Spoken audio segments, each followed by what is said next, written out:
Salut, c'est Sylvia d'Apprenons la couture. Pour ma première vidéo, j'ai choisi de vous parler de la couture à la main. Et aujourd'hui, je vais vous montrer les points de confection. Allez, zou, on démarre.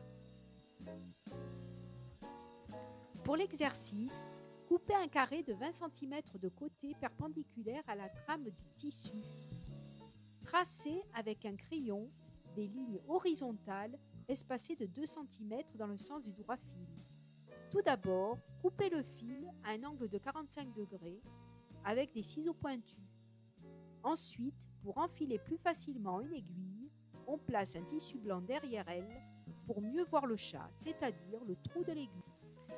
On tient de la main gauche le tissu entre le pouce et l'index et de la main droite, on tient l'aiguille aussi entre le pouce et l'index. Et on la pousse avec le majeur et un dé à coudre.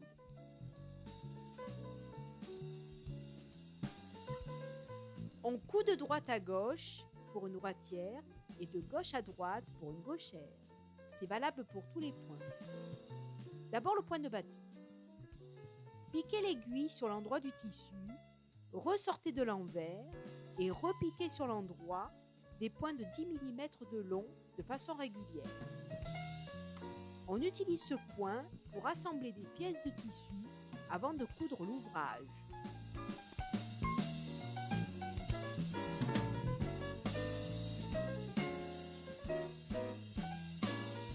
Maintenant, le point avant. C'est la même technique que celle du point de bâti, mais avec des points plus petits, environ 2 mm de long.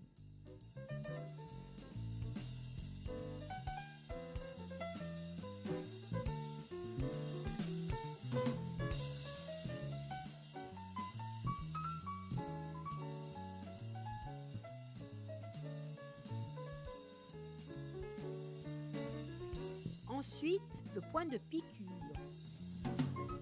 Piquez l'aiguille sur l'endroit du tissu, ressortez de l'envers et repiquez sur l'endroit dans le premier trou et ressortez de l'envers à 2 mm plus loin. C'est un point plus solide que le point avant. Il ressemble au point de machine à coudre.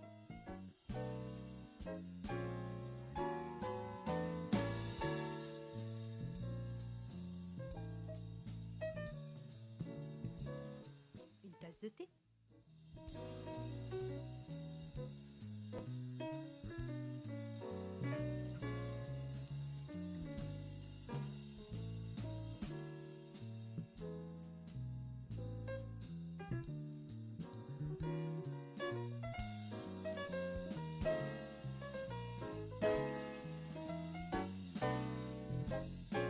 Et enfin, le point d'arrêt.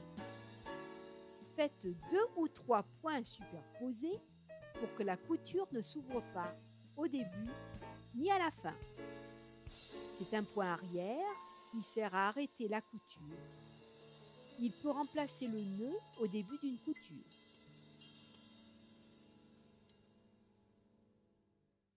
Voilà, c'est la fin de la première vidéo. Je remercie toute l'équipe technique. Si vous avez aimé ma vidéo, n'oubliez pas de l'aimer, de la partager et de vous abonner. Ciao!